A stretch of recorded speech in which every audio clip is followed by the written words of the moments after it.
시편 9편.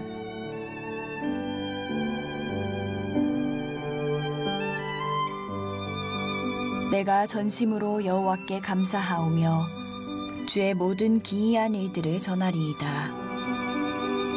내가 주를 기뻐하고 즐거워하며 지존하신 주의 이름을 찬송하리니 내 원수들이 물러갈 때에 주 앞에서 넘어져 망함이니이다. 주께서 나의 의와 송사를 변호하셨으며 보좌에 앉으사 의롭게 심판하셨나이다. 이방 나라들을 책망하시고 악인을 멸하시며 그들의 이름을 영원히 지우셨나이다. 원수가 끊어져 영원히 멸망하였사오니 주께서 무너뜨린 성읍들을 기억할 수 없나이다. 여호와께서 영원히 앉으시며 심판을 위하여 보좌를 준비하셨도다. 공의로 세계를 심판하시며 정직으로 만민에게 판결을 내리시리로다. 여호와는 압제를 당하는 자의 요새이시요 환난 때의 요새이시로다. 여호와여, 주의 이름을 아는 자는 주를 의지하오리니 이는 주를 찾는 자들을 버리지 아니하심이니이다. 너희는 시온에 계신 여호와를 찬송하며 그의 행사를 백성 중에 선포할지어다. 피 흘림을 신문하시는 이가 그들을 기억하시며 가난한 자의 부르짖음을 잊지 아니하시도다. 여호와여, 내게 은혜를 베푸소서. 나를 사망의 문에서 일으키시는 주여, 나를 미워하는 자에게서 받는 나의 고통을 보소서. 그리하시면 내가 주의 찬송을 다 전할 것이요 딸 시온의 문에서 주의 구원을 기뻐하리이다. 이방 나라들은 자기가 판 웅덩이에 빠짐이요 자기가 숨긴 그물에 자기 발이 걸렸도다. 여호와께서 자기를 알게 하사 심판을 행하셨으며 악인은 자기가 손으로 행한 일에 스스로 얽혔도다. 히가yon 셀라. 악인들이 스올로 돌아가며 하나님을 잊어버린 모든 이방 나라들이 그리하리로다. 궁핍한 자가 항상 잊어버림을 당하지 아니하며 가난한 자들이 영원히 실망하지 아니하리로다.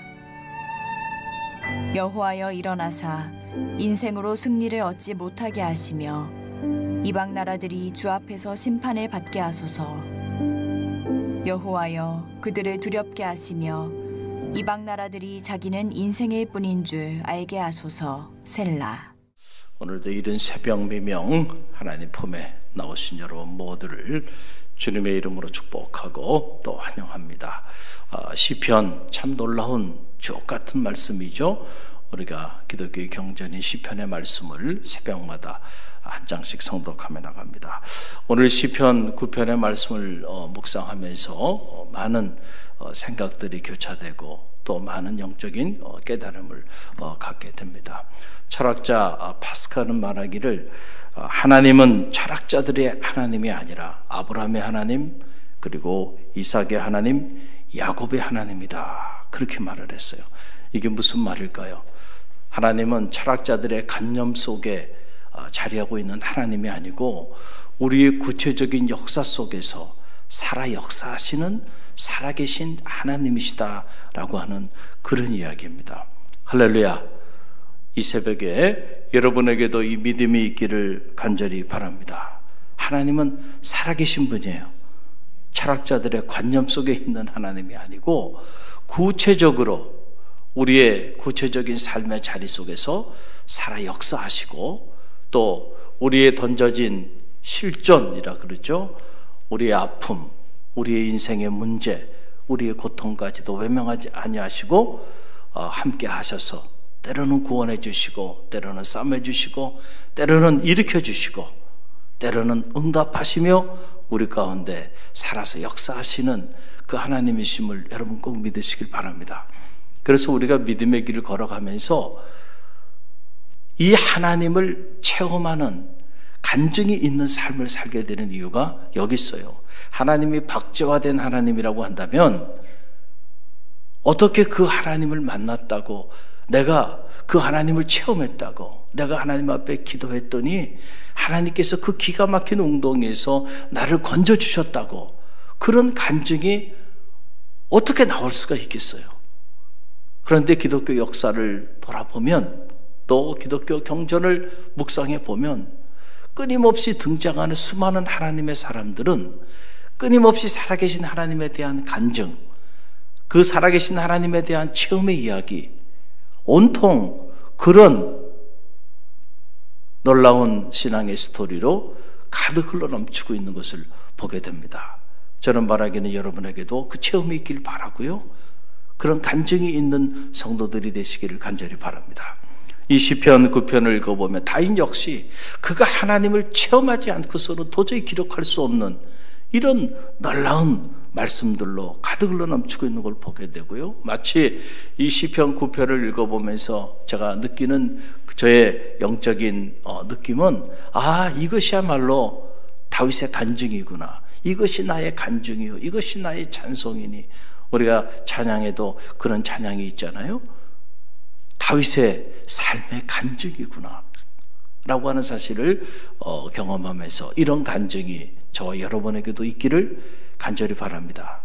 이미 여러분에게도 수많은 간증들이 있죠.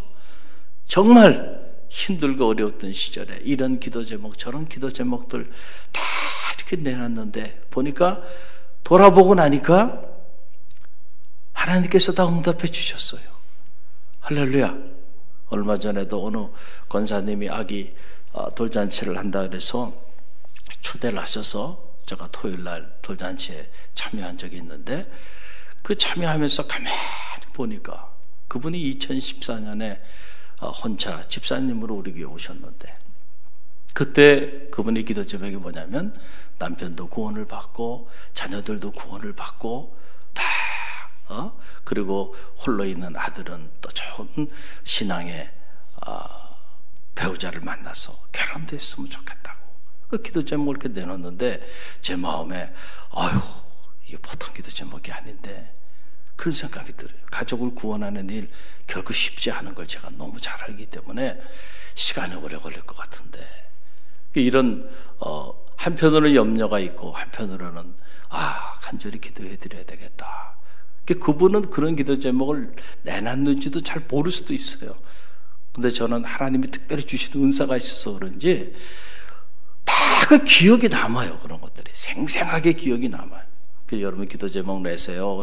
여러분 기약 내시지만 저는 그거 보고요 다 기억하고 있습니다. 저 기도 제목이 어떻게 응답이 됐나 늘 지켜봐요. 그러면 또 응답이 되고 또 응답이 되고. 그런데 어떤 경우는 본인은 그 기도 제목을 냈는지도 모르고 응답이 됐는지도 모르고 그냥 지내는 경우도 있더라.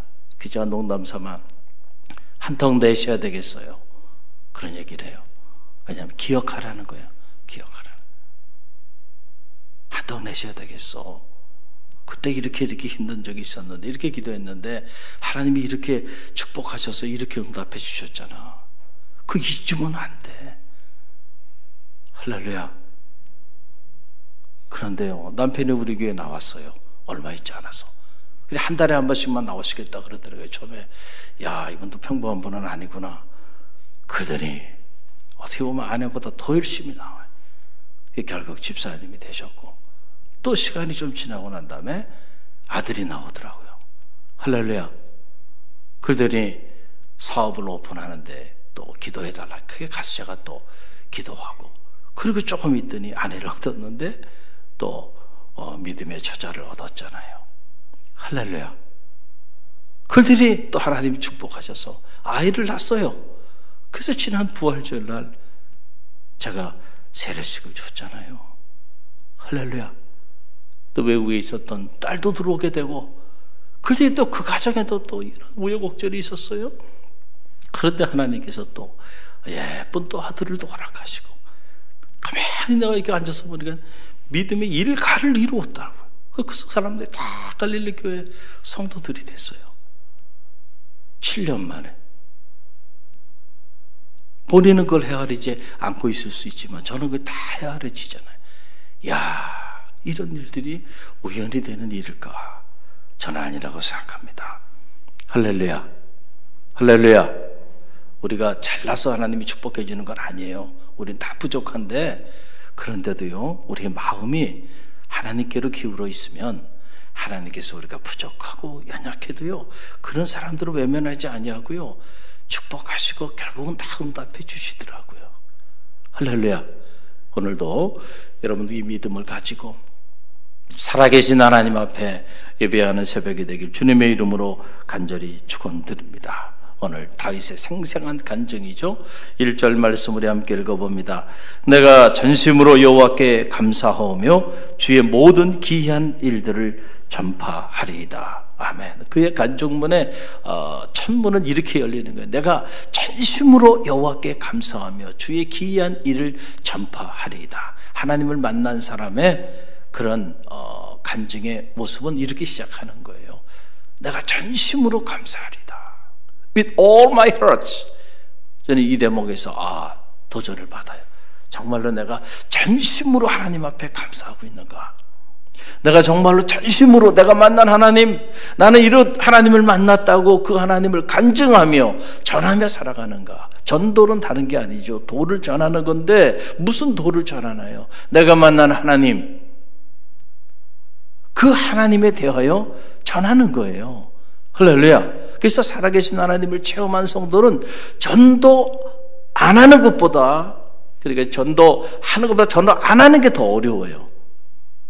안 할 수가 없는 거예요. 그 놀라운 하나님을 만났는데 어떻게 아무 말도 하지 말고 입을 딱 담고 살으란 얘기예요. 그거 어려운 일입니다. 그거 어려운 일이에요.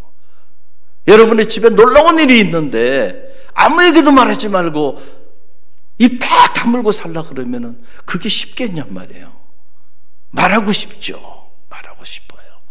그래서 전도는 아무나 하는 건 아니고요. 살아계신 하나님을 체험하고 만났던 사람들, 그 사람들은 목숨까지 내어놓고 복음을 전하는 거예요. 저는 바라기는 갈릴리 교회 성도들이 그런 능력이 있는 하나님의 간증자들이 다 되시기를 간절히 바랍니다. 만약에 여러분이 여러분의 입술로, 여러분의 삶으로 주님을 증거하는 삶을 살아가고 있지 못하다고 한다면 한번 점검해 보세요. 내가 정말로 하나님을 내가 나의 삶의 자리 속에서 체험하는 간증이 있는 그런 신앙생활을 하고 있는지 그렇지 않은지를 점검해 보는 지혜가 있기를 간절히 바랍니다. 다윗의 놀라운 간증이에요.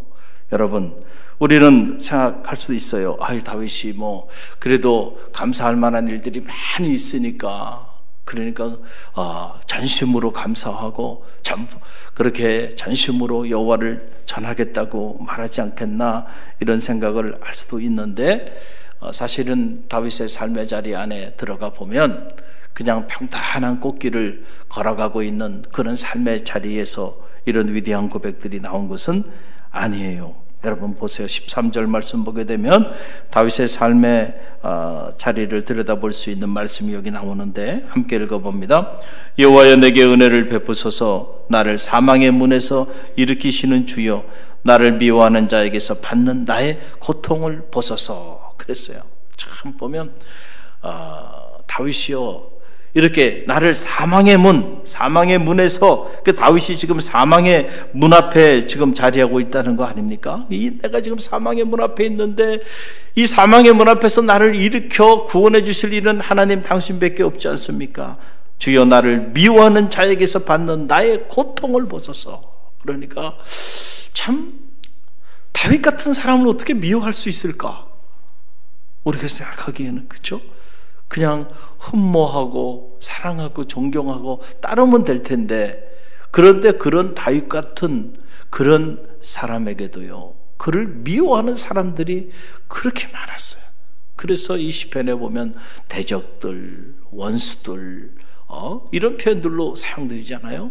그러니까 다윗을 미워하는 사람들, 다윗을 까닭없이 다윗을 힘들게 하는 사람들, 다윗을 시기하고 질투하는 사람들, 이런 사람들 때문에 다윗이 지옥의 문 앞에 던져져 있는 것 같고 사망의 고통을 겪는 그런 아픔 가운데 다윗이 거하기도 했다라고 하는 그런 사실입니다. 우리가 악한 세상을 살다 보면은요, 의롭게 살고 거룩하게 살고 정직하게 살고 하나님의 말씀 가운데 여러분이 살아가다 보면 때때로 다윗 같은 고통을 겪기도 하는 거예요. 그럴 때 여러분 너무 낙심하지 마시기를 간절히 바랍니다. 거룩한 깃발을 드는데 이 악한 세상이 박수 쳐줄 것 같습니까? 그렇지 않아요. 어떤 모습으로도 여러분을 흔들고 또 흔들어서 무너뜨리려고 하는 거죠. 교회도 마찬가지예요. 우리가 주님의 피로가 값지고 사신 하나님의 교회가 하나님의 거룩한 역사를 이루고자 계획하고 그 일을 추진하는데 모든 사람이 박수치면서 나갈 것 같아요? 절대 그렇지 않아요. 그렇다고 한다면 무너지는 교회는 단 한 교회도 없어요. 이런저런 사탄의 어두운 공격들이 있어요. 공격들이 있어. 어떻게라도 그 거룩한 계획을 이루지 못하도록 담임 목사부터 공격해요. 막 흔들어요. 막 흔들어. 중직자들을 흔들고요.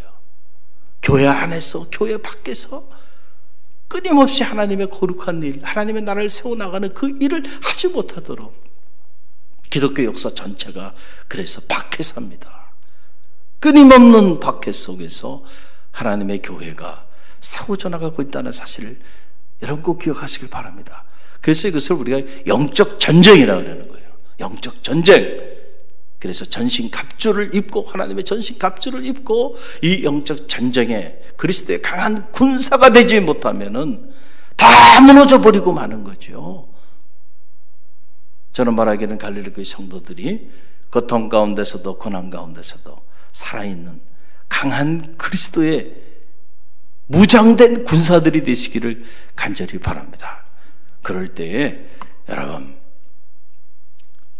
우리 앞길을 가로막고 하나님의 거룩한 역사를 이루지 못하게 하는 마치 다윗을 미워하고 다윗을 대적하고 다윗을 원수 삼아서 다윗의 그 앞길을 가로막고자 했던 이들처럼 그런 공격이 있고 시험이 있고 역경이 있더라도요 결코 무너지지 말고요 하나님만 바라보면서 전진하고 또 전진하는 하나님의 사람들이 되시기를 간절히 바랍니다.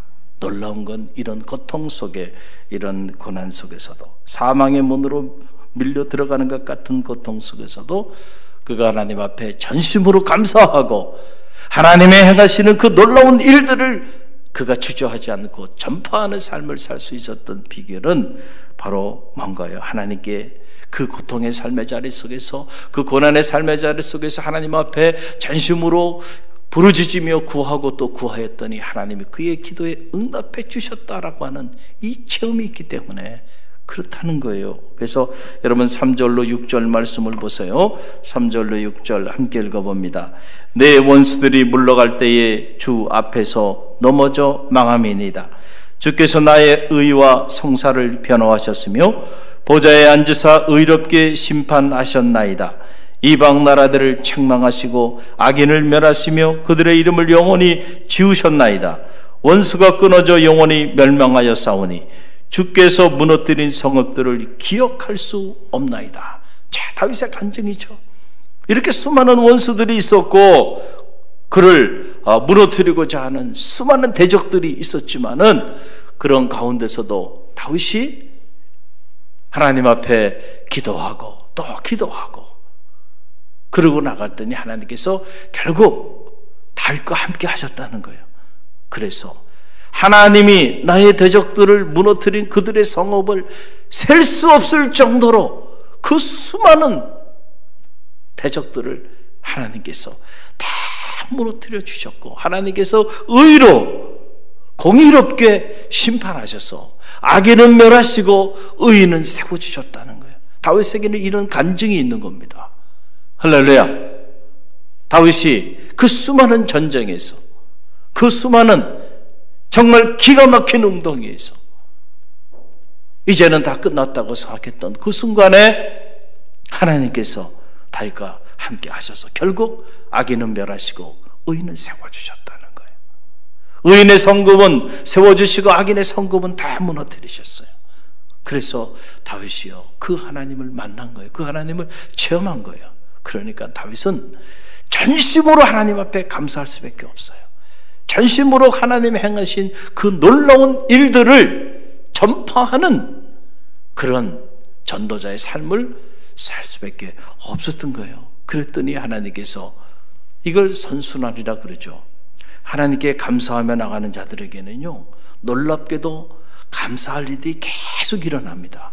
그런데 반대로 불평하며 사는 사람들은요, 참 안타깝게도 하나를 불평하면 또 불평할 일들이 또 생겨요.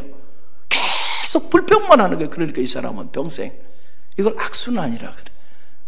영적인 선순환이 여러분 가운데 있기를 간절히 바랍니다. 감사하면 감사할 일들이 넘쳐요.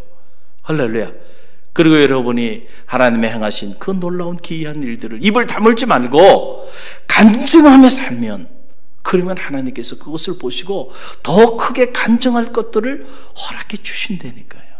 여러분이 누구에게 한번 작은 선물이라도 마음을 담아서 한번 선물을 해보세요. 작은 카드 하나라도 마음을 담아서 정성껏 사랑을 고백하고 감사를 고백하면서 한번 전해보세요. 그런데 어떤 사람은 그걸 받았는데 너무너무 고마운 거예요. 그 마음이. 그래서 받고 그냥 지나가는 게 아니고 너무 고마워서 그 다음에 또 이렇게 본인이 답신을 보내거나 또 너무너무 고마우니까 전화라도 걸어서 너무너무 고마웠다고 그렇게 담대로 고맙다는 인사를 하거나, 자, 그러면은 작은 거지만은 마음을 표했는데 상대방이 너무너무 고마워하는 모습을 보면 여러분 어떤 마음이 들어요? 야, 내가 기회가 되면 또 고마움을 표해야 되겠다, 이런 생각이 들죠. 그런데 내가 고마움을 표했는데도 아무런 반응이 없어. 이런 선물을 줘도 받았는지 안 받았는지 연락도 한 번 없고 만나도 아무런 얘기도 없어. 자, 그러면은 여러분은 어떻게 계속 그런데도 계속 감사하는 마음을 가지고 마음을 표하겠어요? 그렇지 않아요. 주었던 것도 빼앗고 싶어. 주었던 것도 빼앗고 싶어. 하물며 여러분 마음 생각해 보세요. 하나님이 여러분에게 여러분의 자녀의 문제가 됐든 가정의 문제가 됐든 인생의 문제가 됐든 은퇴를 앞두고 힘들고 어려운 일들이 있었는데 하나님께 기도할 때 하나님 다 해결해 주셨어요. 육신의 질병으로 고통 가운데 있었는데 정말 막막했는데 하나님이 기적처럼 치유해 주셔서 건강을 회복시켜 주셨어요. 자녀들이 배우자를 만나지 못해서 어려운 가운데 있었는데 배우자를 만나게 하시고 또 그 자녀의 자녀도 낳게 하시고 아름다운 가정을 이루게 하셨어요. 감사해요? 감사하지 않아요? 감사하죠? 감사하죠. 어떻게 감사하지 않을 수가 있어요? 여러분, 저는 바라기는 여러분에게 하나님께서 이미 허락해 주신 은혜가 커요. 제가 알고 있는 은혜만 봐도 놀랍게 많이 있어요. 그런데 하물며 제가 모르는 은혜야 얼마나 많겠어요. 그 은혜를 헤아릴 줄 아는 영성이 여러분 가운데 있기를 간절히 바랍니다. 그래서 전심으로 with all my heart, 나의 온 마음을 다해 하나님을 찬양하고 하나님께 감사하는 새벽이 되기를 간절히 바랍니다. 그리고 입을 다물지 말고요, 하나님이 그 힘들고 어렵던 시절에 나를 유기시키지 아니하시고 지금까지 인도하여 주신 그 하나님의 은혜를 입을 열어 간증하세요. 그럴 때 하나님께서 더 큰 일을 허락하여 주시고 더 큰 일을 허락하시고, 그렇지 않겠어요? 내가 허락해 준 이 놀라운 은혜를 저렇게 감사하면서 증거하는 삶을 살고 나를 영화롭게 하는 삶을 사는데 어찌 하나님이 그의 인생을 영화롭게 하지 않겠는가 라고 하는 그런 사실이죠. 오늘 시편 9편을 보면서 이런 놀라운 사실들을 깨닫게 되는 거예요. 다윗이 그냥 다윗이 된 게 아니구나. 어떻게 그의 삶 전체가 기독교 경전이 되고 그가 남긴 문서들이 하나님의 말씀으로 이렇게 영원히 지워지지 않는 놀라운 생명책에 기록될 수 있었을까? 우연히 이렇게 이루어진 게 아니고 다윗이 이런 놀라운 삶을 살았기 때문에 가능했구나. 여러분도 여러분의 삶에 새로운 시편을 적어나가는 그런 간증이 있는 신앙인들이 다 되시기를